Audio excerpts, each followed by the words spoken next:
নমস্কাৰ তোমালোক সকলোকে আমাৰ চেনেল লেছ বছৰলৈ স্বাগতম জনাইছো ক্লাস 11 ফিজিক্সৰ প্ৰথম অধ্যায় অৰ্থাৎ ইউনিটছ এণ্ড মেজাৰমেণ্ট নামৰ পাঠটো অলৰেডি মই ইউটিউবত কমপ্লিট আপলোড কৰি থৈছো আৰু সেই চেপ্টাৰটোৰ ওপৰত বেছ কৰি আমাৰ এপ লেছ বছৰত আমি এটা টেষ্ট অনুষ্ঠিত কৰিছিলো আৰু বহু সংখ্যক ছাত্ৰ-ছাত্ৰীয়ে সেই টেষ্টটো এটেম্প কৰিছিল আৰু আজি এই ভিডিঅ'টোত আমি সেই টেষ্টটো যিবোৰ কোৱেশ্চন আছিল কোৱেশ্চনবোৰ সলভ কৰিম বেসিক্যালি সেই টেষ্টটো এটো হল ভিডিঅ' সলিউশন যিসকল ছাত্ৰ-ছাত্ৰীয়ে টেষ্টটো এটেম্প কৰিছিল তেওঁলোকে আনসাৰবোৰ চাব পাৰা কোড কি ভুল কৰিলা কি না কৰা সেই বিষয়ে চাব পাৰা আৰু যিসকল ছাত্ৰ-ছাত্ৰী আমাৰ টেষ্টটো এটেম্প কৰা নাছিলা তেওঁলোকে কি কৰিবা এতিয়া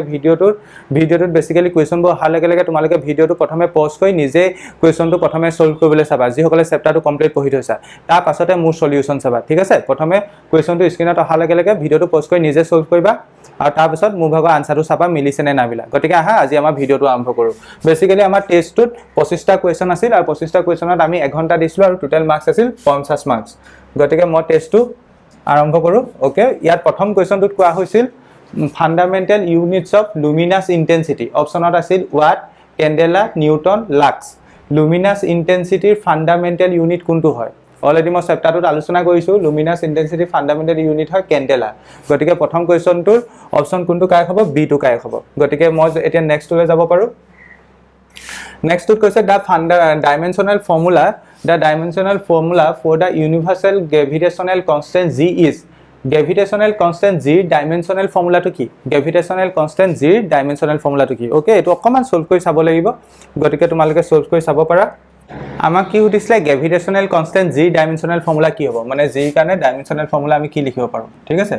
g কাৰণে dimensional formula কি হ'ব আমি এটা ফৰ্মুলা শিকিছিলো f = g m1 m2 divided by r square gravitational formula হয় না নহয় ইয়াৰ পৰা যদি মই g ভ্যালুটো উলিয়াই লওঁ g ভ্যালুটো কিমান হ'ব this implies g = মই লিখিব পাৰিম f পূৰণ r square divided by কিমান হ'ব m1 m2 এতিয়া হেমতে g ডাইমেনশনাল ফৰ্মুলা উলিয়াব হলে এটা বহাই দিয়া g ডাইমেনশনাল ফৰ্মুলা উলিয়াব হলে প্ৰথম তুমি f ৰ ডাইমেনশনাল ফৰ্মুলা বহোৱা f ৰ ডাইমেনশনাল ফৰ্মুলা কি হ'ব f মানে আমি জানো যে মাস ইনটু এসিলেৰেশন ওকে মাসৰ কাৰণে ডাইমেনশনাল ফৰ্মুলা m আৰু এসিলেৰেশনৰ কাৰণে ডাইমেনশনাল ফৰ্মুলা হ'ব l t to the power -2 গতিকে f ৰ কাৰণে ডাইমেনশনাল ফৰ্মুলা হ'ব m l t to the power -2 ঠিক একেদৰে r মানে লেন্থৰ কাৰণে যেহেতু ডাইমেনশন l আহে যেহেতু r স্কয়াৰ আছে গতিকে ইয়াত l স্কয়াৰ আহিব ডিভাইডেড বাই তলত m1 m2 কি বুজাইছে মাস বুজাইছে গতিকে m1 ৰ কাৰণে ডাইমেনশন m আহিব m2 ৰ কাৰণে ডাইমেনশন m আহিব গতিকে তলত হৈ যাব m স্কয়াৰ গতিকে এখিনিক যদি সিম্পলিফাই কৰা ইয়াৰ ওপৰত m1 m ৰ ওপৰত পাৱাৰ 1 আছে ইয়াত 2 আছে গতিকে অভাল আমি লিখিব পাৰিম m to the power -1 ঠিক একেদৰে l ইয়াত এটা আছে ইয়াত দুটা আছে গতিকে l কিউব হৈ যাব m to the power -1 l cube আৰু t to the power কিমান হ'ব -2 t to the power -2 এটোৱে হল তোমাৰ কাৰ dimensional formula g dimensional formula কেনেকে বহালো উলিয়ালো এই ফৰ্মুলাটো জাস্ট বাকিবোৰ ডাইমেনশনাল ফৰ্মুলা ইউজ কৰিলো তেন্তে g ডাইমেনশনাল ফৰ্মুলা কিমান হ'ব m to the power -1 l cube t to the power -2 গতিকে সলভ কৰা মতে আমাৰ অপচন কোনটো হ'ব m to the power -1 l cube t to the power -2 গতিকে অপচন ডি কাৰেক্ট নেক্সট এতিয়া কোৱেশ্চনটো লাগবাহো 3 নম্বৰ কোৱেশ্চনটোত কৈছে the physical quantity having dimension m to the power 1 l square l to the power -2 is মানে এই ডাইমেনশনটো কাৰ হয় কোনটো physical quantity হয় এসিলেৰেশনৰ dimension কিমান আছিল l t to the power -2 গতিকে এসিলেৰেশনৰ ডাইমেনশন হ'ব নোৱাৰে ওয়াৰ্ক ডনৰ ডাইমেনশন কিমান আছিল ওয়াৰ্ক মানে ফোৰ্স ইনটু ডিসপ্লেসমেন্ট ফোৰ্স মানে কিমান আছিল ফোৰ্স মানে অলৰেডি আমি এই জাস্ট উলিয়াই আহিছো ফোৰ্সৰ ডাইমেনশন উলিয়াই আহিছো ফোৰ্সৰ ডাইমেনশনটো কি m l t to the power -2 into ডিসপ্লেসমেন্টক তুমি l হিচাপে কনসিডাৰ কৰিব পাৰা গতিকে m l t to the power -2 into l গতিকে m l square t to the power -2 গতিকে ইয়াৰ লগত মিলিছে গতিকে আমাৰ ওয়াৰ্ক ডন হ'ব আকৌ কৈছো মই ওয়াৰ্ক ডনৰ ফৰ্মুলাটো তুমি ইউজ কৰিব পাৰা ফোৰ্স ইনটু ডিসপ্লেসমেন্ট ফোৰ্সৰ ডাইমেনশনটো হৈছে m l t to the power -2 ডিসপ্লেসমেন্টক তুমি l বুলি কনসিডাৰ কৰিব পাৰা গতিকে টোটাল ডাইমেনশন কি হ'ল m l square t to the power -2 m মানে অভাল তাৰ ওপৰত পাৱাৰ 1 আছে গতিকে ইয়াৰ লগত মিলিছে না মিলিছে গতিকে নেক্সট যদি মই 4 নম্বৰ কোৱেশ্চনটোলৈ যাওঁ ইয়াত কৈছে the dimension of time in power is পাৱাৰত টাইমৰ ডাইমেনশনটো কি হ'ব কিমান হ'ব হেতু উলিয়াব লাগে ঠিক আছে গতিকে আহা এটো সলভ কৰো আমি কি কৰিব লাগে পাৱাৰত টাইমৰ ডাইমেনশন কি হ'ব পাৱাৰ বেসিক্যালি পাৱাৰত আমি টাইমৰ ডাইমেনশন কিমান পাম হেতু ক'ব লাগে পাৱাৰ মানে আমি লিখিব পাৰো ওয়াৰ্ক ডিভাইডেড বাই টাইম পাৱাৰ মানে কি লিখিব পাৰো ওয়াৰ্ক ডিভাইডেড বাই টাইম এতিয়া তেন্তে ওয়াৰ্কৰ ডাইমেনশন কিমান হয় ওয়াৰ্কৰ ডাইমেনশন মই চেপ্টাৰটো যেতিয়া পঢ়াইছো তেতিয়া কৈছো m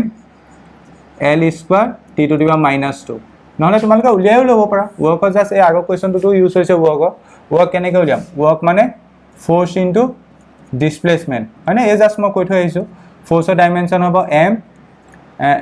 L T to the power -2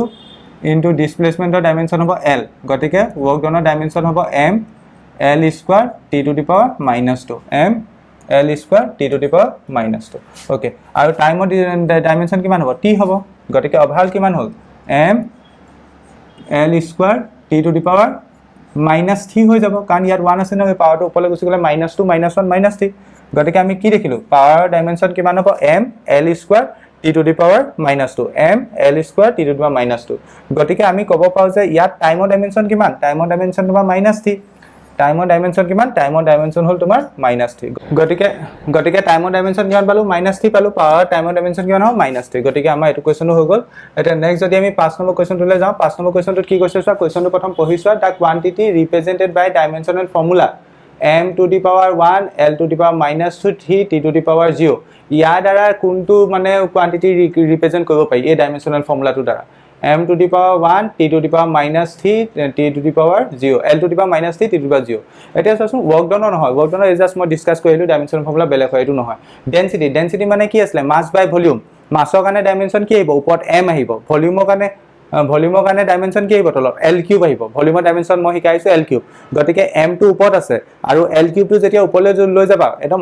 অৰেলিও solve কৰিব পাৰি এম টো ওপৰত আছে এল কিউবটো যেতিয়া ওপৰলৈ লৈ যাবা M L to the power -3 হ'ব আৰু টাইম যিহেতু নাই গতিকে টাইমৰ ডাইমেনশ্যন কিমান 0 গতিকে এইটো কাৰ আনসাৰ হ'ব ডেনসিটি ডাইমেনশ্যন হ'ব এইটো এটা নেক্সট যদি মই ক'বলৈ যাওঁ 6 number question the number of significant figure in 0.0234 ইয়াত সিগনিফিকেন্ট ফিগাৰ কেইটা আছে সুধিছে এতিয়া আমি জানো কোনো এটা সংখ্যা যদি শূন্যতকৈ একতকৈ সৰু হয় তাত আমি কনভেনচনেলি যিবোৰ আগত 0 পুট কৰোঁ সেইবোৰ তুমি সিগনিফিকেন্ট ফিগাৰ হিচাপে কনসিডাৰ কৰিব নোৱাৰা গতিকে এই আগৰ 0টো তোমাৰ এইটো সিগনিফিকেন্ট ফিগাৰ নহয় ঠিক আছে ঠিক একেদৰে দশমিকৰ পাছত যেটো 0 থাকিব নন 0 ডিজিটৰ আগত যিবোৰ 0 থাকিব হেবোৰ সিগনিফিকেন্ট ফিগাৰ নহয় গতিকে এই আগৰ 0টো নহয় এই 0টো নহয় এইকেইটা সিগনিফিকেন্ট ফিগাৰ নহয় এটা 2 সিগনিফিকেন্ট ফিগাৰ হয় 3 হয় 4 হয় 0 হয় 0টো কেলে হয় কাৰণ এটো ডেসিমেল থকা পইণ্ট হয় আৰু ডেসিমেল থকা পইণ্ট এটাত মই শিকাই থৈ আহিছো যে যিবোৰ টাৰ্মিনেটিং 0 হ'ব সেই টাৰ্মিনেটিং 0 ক তুমি সিগনিফিকেন্ট ফিগাৰ হিচাপে কনসিডাৰ কৰিব লাগিব যেহেতু এই সংখ্যাটো ডেসিমেল আছে গতিকে এই লাষ্টৰ 0টো তুমি টাৰ্মিনেটিং 0 বুলি ক'ব পাৰা গতিকে ইয়াত আমি এটো সিগনিফিকেন্ট ফিগাৰ হিচাপে কনসিডাৰ কৰিব লাগিব গতিকে টোটাল ইয়াত সিগনিফিকেন্ট ফিগাৰ কেটা আছে 4টা আছে গতিকে আমাৰ option B correct next 7 number কুৱেশ্যনটোত কৈছে the number of significant figure in 5.000 এই জাষ্ট মই ক'লো ইয়াতটো 5 টো হয় সিগনিফিকেন্ট ফিগাৰ ঠিক একেদৰে ইয়াত ডেসিমেল আছে গতিকে লাষ্টৰ 0 গিটাকো আমি সিগনিফিকেন্ট ফিগাৰ হিচাপে কনসিডাৰ কৰিব লাগিব মানে টাৰ্মিনেটিং 0 গিটাকো আমি সিগনিফিকেন্ট ফিগাৰ হিচাপে কনসিডাৰ কৰিম গতিকে টোটাল সিগনিফিকেন্ট ফিগাৰ কেটা আছে 4টা আছে ওকে নেক্সট এতিয়া যদি মই 8 নম্বৰটোলৈ যাওঁ when we add 0.9825 to 303.04 the correct result with regard to significant figure এইগিটাক যদি এড কৰো তেন্তে আনসাৰটো কি হ'ব তুমি significant figure মতে ক'ব লাগে এইগিটাক এড কৰিছো হলে 3.04 আৰু 0.9825 যেতিয়া এড কৰিবা যেটো আনসাৰ পাবা আনসাৰটো তুমি কিমানলৈকে কনসিডাৰ কৰিব লাগিব চোৱা মই এটা ৰিজাল্ট শিকাই আহিছো আৰিথমেটিক ৰুল অফ সিগনিফিকেন্ট ফিগাৰ তাত শিকাইছো যে চোৱা যেতিয়া আমি ৰুল কৰিম মানে এড কৰিম সংখ্যাবোৰ তেতিয়া যত লেস মানে কম তোমাৰ ডেসিমেল পইণ্ট থাকিব আমি হেতুৱে কনসিডাৰ কৰিম ইয়াত ডেসিমেল পইণ্ট কেটা মানে দশমিকৰ পিছত কেটা ডিজিট আছে এটা দুটা চাৰিটা ইয়াত কেটা আছে দুটা গতিকে আনসাৰটোত আমি দুটাহে কনসিডাৰ কৰিম যেটো আনসাৰ পাম দশমিকৰ পিছত আমি কেটা সংখ্যা কনসিডাৰ কৰিম দুটা সংখ্যা কনসিডাৰ কৰিম আকৌ কৈছো আমি যদি কোবাত যোগ কৰো বস্তু বা বিয়োগ কৰো তেন্তে যিবোৰ থাকিব তাত লেস যেটো দশমিকৰ পিছত লেস ডিজিট যত আছে হেতুৱে কনসিডাৰ কৰিম ইয়াত দশমিকৰ পিছত কেটা ডিজিট আছে চাৰিটা ইয়াত কেটা আছে দশমিকৰ পিছত দুটা ডিজিট গতিকে আমি আনসাৰটোত কেটা ডিজিট কনসিডাৰ কৰিম লেস কম কিমান দুটা গতিকে এইগিটা যোগ কৰিছা যোগ কৰিলে যেটো আনসাৰ পাবা তাত লেসটো হ'ব তোমাৰ লেস ডিজিট কনসিডাৰ কৰিব লাগিব দুটা দশমিকৰ পিছত দুটা ডিজিট থকা আনসাৰ অপচন এটোৱে আছে সলভ নকৰাকৈ ক'ব পাৰি মই আকৌ কৈছো চা ইয়াত তোমাৰ দশমিকৰ পিছত 4টা আছে হয় নে নহয় আছে ডিজিট ইয়াত দশমিকৰ পিছত দুটা আছে গতিকে যেটো আনসাৰ পাবা তাত দশমিকৰ পিছত দুটা ডিজিট থাকিব দশমিকৰ পিছত কেটা ডিজিট থাকিব দুটা গতিকে হেমটো দেখিব পাৰি অপচন সি কাৰেক্ট হ'ব next question number 9 7.893 grams of substance occupies a volume of 1.1 centimeter cube the density of the substance with appropriate significant figure মতে মানে তোমাৰ ইয়াত ডেন্সিটি কিমান হ'ব হেৰিত মাছ দিয়া আছে আৰু ভলিউম দিয়া আছে ডেন্সিটি উলিয়াব লাগে একদম সৰু কেলকুলেশ্যন এটা কৰিব লাগিব ডেন্সিটি কেনেকৈ উলিয়াই মাছ বাই ভলিউম সেইটো লগোৱা আৰু সিগনিফিকেন্ট ফিগাৰ কনচেপ্টটো ইউজ কৰিব লাগিব ইয়াত চোৱা যিহেতু আমি এইটো যেতিয়া ডেন্সিটি উলিয়াম হৰণ কৰিম ঠিক আছে হৰণ কৰোঁতে আমাৰ কি আছিলে পূৰণ বা হৰণ কৰোঁতে কি আছিলে যিটো নাম্বাৰত লেছ সিগনিফিকেন্ট ফিগাৰ থাকিব আমি সেইমতে যাম ইয়াত কেইটা সিগনিফিকেন্ট ফিগাৰ আছে 4টা ইয়াত কেইটা সিগনিফিকেন্ট ফিগাৰ আছে 2টা গতিকে আনসাৰটোত তুমি কেইটা সিগনিফিকেন্ট ফিগাৰ কনসিডাৰ কৰিব লাগিব 2টা আকৌ কৈছো ইয়াত 4টা সিগনিফিকেন্ট ফিগাৰ আছে ইয়াত 2টা যেতিয়া তুমি ডেন্সিটি উলিয়াবা হৰণ কৰিব লাগিব এই ডাটাটোক তুমি এইটোৱে হৰণ কৰিব লাগিব তেন্তে যেটো আনসাৰ পাবা তাত 2টা সিগনিফিকেন্ট ফিগাৰ থাকিব যেটো আনসাৰ পাবা তাত 2টা সিগনিফিকেন্ট ফিগাৰ থাকিব তেনেকৈ ক'ব পাৰি সলভ নকৰাকৈ ক'ব পাৰি ইয়াত আনসাৰ কোনটো 2টা সিগনিফিকেন্ট ফিগাৰ আছে এই 2টা আছে কথাটো বুজি পালানে সলভ নকৰাকৈ ক'ব পাৰি কি কৈছো মই আকৌ চোৱা ইয়াত চোৱা টোটাল কেইটা সিগনিফিকেন্ট ফিগাৰ আছে 4টা ইয়াত কেইটা সিগনিফিকেন্ট ফিগাৰ আছে 2টা যেতিয়া তুমি ডেন্সিটি উলিয়াবা এই ডাটাটো মানে মাছক ভলিউমে ডিভাইড কৰিব লাগিব মানে ওপৰত 4টা সিগনিফিকেন্ট ফিগাৰ আছে তলত 2টা সিগনিফিকেন্ট ফিগাৰ আছে গতিকে আনসাৰটো তুমি কেইটা সিগনিফিকেন্ট ফিগাৰ পাবা 2টা গতিকে 2টা সিগনিফিকেন্ট ফিগাৰ থকা অপচন বি টু কাৰেক্ট গতিকে তোমালোকে কৰিও চাব পাৰা কৰি চালে আই থিংক আনসাৰটো 7.17 তেনেকুৱা কিবা আহিব তাত যেতিয়া তুমি সিগনিফিকেন্ট ফিগাৰ এটা কৰিবা 2টা কনসিডাৰ কৰিবা 7.2 হৈ যাব ঠিক আছে আই থিংক বুজি পালা next question number 10 the sum of the numbers 436.32 227.2 and 0.301 in appropriate significant figure ইয়াতো একে কথা ইয়াত চোৱা ডেসিমেলৰ পিছত কেইটা ডিজিট আছে ইয়াত 2টা ইয়াত ডেসিমেলৰ পিছত কেইটা ডিজিট আছে এটা ইয়াত ডেসিমেলৰ পিছত কেইটা ডিজিট আছে 3টা আকৌ কৈছো ইয়াত ডেসিমেলৰ পিছত কেইটা দশমিকৰ পিছত কেইটা সংখ্যা আছে 2টা ইয়াত দশমিকৰ পিছত কেইটা সংখ্যা আছে এটা ইয়াত দশমিকৰ পিছত কেইটা সংখ্যা আছে 3টা গতিকে আনসাৰটো লেছ আহিব লেছ কম কেইটা এটা গতিকে যেটো তুমি আনসাৰ পাবা তাত দশমিকৰ পিছত এটা ডিজিট আহিব আনসাৰটো দশমিকৰ পিছত এটা ডিজিট আহিব অপচন মতে চোৱা এইটো দশমিকৰ পিছত এটা ডিজিট আছে হয় নে নহয় গতিকে অপচন সি কাৰেক্ট একদম easy next 11 number the dimension of pressure equals which of the following quantity pressure dimension to কাৰ লগত মিলিব pressure মানে আমি উলিয়াব পাৰো force by area pressure dimension to কেনেকৈ উলিয়াব পাৰিম force by area আমি force dimension জানো আৰু area মানে l square dimension ঠিক আছে pressure dimension কেনেকৈ উলিয়াম force by area ক্যালকুলেট কৰি পাই যাম আৰু সেই তাৰ ডাইমেনশনটো তোমাৰ এনাৰ্জি পাৰ ভলিউমৰ লগত মিলিব কাৰ লগত মিলিব এনাৰ্জি পাৰ ভলিউমৰ লগত মিলিব কাৰণ মই এনাৰ্জি ডাইমেনশন শিকাইছো পাৰ ভলিউম মানে মই ভলিউমে হৰণ কৰিছো ভলিউমে হৰণ কৰা মানে l কিউবে হৰণ কৰিছো গতিকে ইয়াৰ লগত মিলিব একদম সিম্পল ক্যালকুলেশন কৰি চালে গম পাই যাবা এতিয়া নেক্সট যদি মই 12 নম্বৰ কোৱেশ্চনটোলৈ যাওঁ what is the dimension of চাৰ্জৰ ডাইমেনশন কি হয় এটো মই একদম শিকাই থৈ আহিছো চাৰ্জৰ ডাইমেনশন কি হয় এটো মই থিওৰি ক্লাছত শিকাই থৈ আহিছো next hall the fundamental unit which is common in FPS and MKS system FPS আৰু MKS systemত কোনটো fundamental unit common হয় second two next 14 how many radians are there in 1 degree 1 degree কিমান ৰেডিয়ান থাকে 1 degree কিমান radian থাকে 180 degree equal to pi radian আমি এটা relation জানো 180 degree equal to pi radian গতিকে 1 degree equal to কিমান হ'ব 180 degree 180 টো ইফালে হৰণ হৈ যাব pi by 180 radian হ'ব pi by 180 radian গতিকে next question number 15 specify the SI unit of force in CGS CGS ৰ SI unit force ৰ SI unit কি হয় CGS ৰ force ৰ SI unit ডাইন হয় next 16 torque has the same dimension as that of এটো মই তোমালোকক একদম ক্লাছত শিকাইছো টৰ্কৰ ডাইমেনশন কোনটো লগত মিলে হেতু উলিয়াব লাগে টৰ্কৰ ডাইমেনশন কোনটো লগত মিলে পাৱাৰ লগত মিলে এনাৰ্জি লগত মিলে মোমেন্টামৰ লগত মিলে ফোৰ্সৰ লগত মিলে ইয়াৰ আনসাৰটো হ'ব এনাৰ্জি এটা নেক্সট 17 নম্বৰ কোৱেশ্চনটোত কি কৈছে sir which of this is not a derived quantity তলৰ কোনটো derived quantity নহয় একদম সিম্পল কে ওলাই আছে টাইম কাৰণ time is a fundamental quantity হয়নে speed derived quantity force derived quantity momentum মানে ভৰবেগ derived quantity এটা এই কোৱেশ্চনটো কি কৈছে হোক্স ল স্টেট দ্যাট f = kx যদি হোক্স ল মতে f = kx হয় আৰু যত x টো কি বুজাইছে লেন্থ বুজাইছে তাৰ ডাইমেনশনটো মিটাৰ বুলি কৈছে দ্যাট মিন্স লেন্থ বুজাইছে x টো আমাৰ k ডাইমেনশন কি হ'ব সুধিছে গতিকে এটো অকমান হৌ ক্যালকুলেশনটা কৰিছলে হৈ গল কে ইয়াত ইনইকুয়ালিটি মানে ইকুৱেশনটো কি দিয়া হৈছে f = kx আমি x ডাইমেনশন মানে ডাইমেনশনটো কৈ দিছে লেন্থ হয় আমাক সুধিছে k ডাইমেনশন কি হ'ব আমাক ৰিলেশনটো দিছে f = kx f মানে কি ফোৰ্সৰ ডাইমেনশন কি আছিল m l t to the power -2 হয় নে নহয় আৰু k ডাইমেনশন নাজানো x মানে লেন্থৰ ডাইমেনশন কিমান হ'ব l হ'ব গতিকে l কটাকটি গুছি গল গতিকে এফালে থাকিলে কি m t to the power -2 equal to k গতিকে k ডাইমেনশন কিমান পালা m l t to the power -2 k dimension কিমান পালা m l t to the power -2 গতিকে তোমাৰ অপচন কোনটো কাই হ'ব চাইলে অপচন a কাই হ'ব আই থিংক এতিয়া নেক্সট টুলে যদি মই যাও নেক্সট 19 নম্বৰ কোৱেশ্চন 19 নম্বৰটো কোৱেশ্চনটো কৈছে which counts 1 mole of football or Which counts more, 1 mole of football or 1 mole of marble? 1 mole মানে কি স্পেসিফিক এটা নাম্বাৰ হয় না 1 মোলত কিমান থাকে 6.02 * 10 to the power 20 টা বস্তু থাকে গতিকে 1 মোল মাৰ্বল কলে তোমাৰ 6.02 * 10 to the power 20 টা মাৰ্বল থাকিব ঠিক এনেদৰে 1 মোল ফুটবল বুলি কলে তাতো 6.02 * 10 to the power 20 টা ফুটবল থাকিব গতিকে দুটা বস্তু একে হ'ব গতিকে both are same হ'ব গতিকে নেক্সট কোৱেশ্চনটোত যদি মই যাওঁ 20 number কোৱেশ্চনটোত periodic motion x = a sin wt x has the dimension of length গতিকে আমাৰ a dimension কি হ'ব দিছে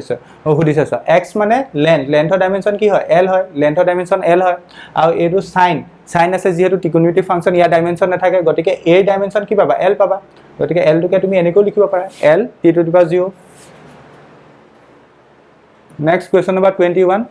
the number of significant figure ইয়াত কেটা significant figure আছে সুধিছে ইয়াত কেটা significant figure আছে তুমি চোৱা a টোক significant figure consider কৰিব নোৱাৰা a টোক নোৱাৰা 3 ক পাইবা 2 ক পাইবা 0 ক পাইবা 4 ক পাইবা 0 ক পাইবা that means অভাল কেটা আছে 5 টা আছে গতিকে ইয়াত কেটা হ'ব आंसर 5 টা হ'ব এই লাষ্টৰ কিটা okay next question number 22 question number 22 ত কৈছে angle subtended by an arc of length 20 unit by radius 4 is মানে আমাৰ ফৰ্মুলাটা আছে angle কেনেকৈ উলিয়া θ = l by r l ৰ ভ্যালু 12 আৰু r ৰ ভ্যালু 4 12 by 4 কিমান হ'ব आंसर ঠিক হ'ব গতিকে आंसर ঠিক next এতিয়া তোমাৰ question number 23 question number 23 ত কৈছে supplementary unit of solid angle is solid angle supplementary unit কি হয় স্টেৰেডিয়ান হয় গতিকে आंसर কি হ'ব স্টেৰেডিয়ান এইখিনি খালি ঠাই পুগা আছিল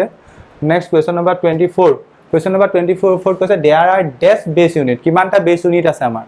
মানে ফান্ডামেন্টাল ইউনিট কিমানটা আছে ইয়াত ফান্ডামেন্টাল ইউনিট আছে আমাৰ 7টা গতিকে আমাৰ आंसर কিমান হ'ব 7 হ'ব নেক্সট হল 25 নম্বৰ কোৱেশ্চনটোত কি কৈছে দা নাম্বাৰ 3.500 have ইয়াত কেটা significant figure আছে ইয়াত চোৱা যেহেতু ডেসিমেল আছে গতিকে লাষ্টৰ জিৰ' গিটাক significant figure হিচাপে কনসিডাৰ কৰিব লাগিব গতিকে টোটাল significant figure কেটা আছে এটা দুটা তিনটা চাৰিটা গতিকে आंसर কিমান হ'ব 4 হ'ব আশা কৰিছো তোমালোকে আজি এই ভিডিওটো ভাল পালা ভিডিওটো কেনেকুৱা পালা ভিডিওটো কমেন্ট সেকশনত জনাবা আৰু আজি এই ভিডিওটো চোৱাৰ বাবে সকলোকে ধন্যবাদ জনাইছো তোমালোক ইতিমধ্যে প্ৰায় সকলোৱে জ্ঞাত যে আমি ক্লাস 11 আৰু 12 মেথছ আৰু ফিজিক্সৰ লাইভ কোৰ্স আগবঢ়া আৰু আমাৰ লাইভ কোৰ্সতনো কেনেকুৱা ধৰণৰ বস্তুবোৰ পৰা তোমালোকক দেখা দিব বিচাৰিছো ধৰিলা আমাৰ যদি লাইভ কোৰ্সত জয়েন হোৱা তোমালোকে ইয়াত ধৰিলা ক্লাস 11 অফ ফিজিক্স ইয়াত জয়েন হলে কি পাবা গোটেই কোৰ্সটোৰ মানে গোটেই ক্লাস 11 অফ ফিজিক্সৰ যিমানবোৰ বস্তু আছে তাৰ গোটেই কোৰ্সটোৰ তোমালোকে ফুল ৰেকৰ্ডিং পাবা ফিজিক্স ফুল কোৰ্স ৰেকৰ্ডিং ইয়াত সব চেপ্টাৰ তোমালোকে A to Z ৰেকৰ্ডিং পাবা যিমান আছে গোটেইখিনি চেপ্টাৰ ৰেকৰ্ডিং পাবা প্লাস আমাৰ কি হয় যিখিনি মানে গোটেইখিনি যিমানখিনি চেপ্টাৰ আছে গোটেইবোৰ চেপ্টাৰ আমি পুনৰ আকৌ লাইভত আলোচনা কৰোঁ বা লাইভত পঢ়াওঁ ঠিক আছে ধৰিলা তোমালোকে ইয়াত লাইভ ক্লাস ৰেকৰ্ডিং ইয়াত লাইভ ক্লাস ৰেকৰ্ডিংত গলে এই বছৰ যিবোৰ লাইভ ক্লাস হৈ আছে সেই লাইভ ক্লাসবোৰ ৰেকৰ্ডিং পাবা ধৰিলা চেপ্টাৰ 1 ইউনিট এণ্ড মেজাৰমেন্ট ইয়াত টোটাল কিমান গোটেইখিনি ক্লাস 6টা ক্লাসত গোটেই চেপ্টাৰটো কভাৰ কৰা হৈছে ঠিক একেনে মোশন ইন ষ্টেট লাইন ইয়াত ধৰিলা গোটেই চেপ্টাৰটো কভাৰ কৰা হৈছে ইয়াত ধৰিলা তোমালোকে ভিডিঅ'বোৰ তোমালোকে প্লে কৰি চাব পাৰা বা ভিডিঅ'বোৰ ইয়াত ডাউনলোড কৰি থব পাৰা বা পাছতো ভিডিঅ'বোৰ চাব পাৰা যিমান চোৱা আৰু এটা ভিডিঅ' মাল্টিপল টাইম প্লে কৰিব পাৰা লগতে ইয়াতে আমাৰ লাইভ ক্লাছতো তোমালোকে জয়েন কৰিব পাৰা আমাৰ গোটেই কোৰ্সটোৰ ফিজ হৈছে তোমালোকৰ গোটেই ফিজিক্সৰ কোৰ্সটো বা গোটেই ম্যাথমেটিক্সৰ কোৰ্সটো ফিজ হৈছে তোমালোকৰ 3500 আৰু ইয়াত তোমালোকে ইনষ্টলমেন্টতো জয়েন কৰিব পাৰা ঠিক একেদৰে তোমালোকে মেথছৰ কোৰ্সটো গলে দেখিবা যে মেথছটো তোমালোকৰ গোটেই কোৰ্সটো ৰেকৰ্ডিং ফৰ্মেটত দিয়া হয় আকৌ প্ৰত্যেকটো বস্তু লাইভ ক্লাছত ডিসকাস কৰা হয় গতিকে কোনোবাই ভাল পালে বা ইন্টাৰেস্টেড হলে আমাৰ কন্টাক্ট নম্বৰ 8811069813 ত কন্টাক্ট কৰিব পাৰা নতুবা আমাৰ এপ লেটছ প্ৰচেছত পেমেন্ট কৰিও জয়েন হ'ব পাৰা ধন্যবাদ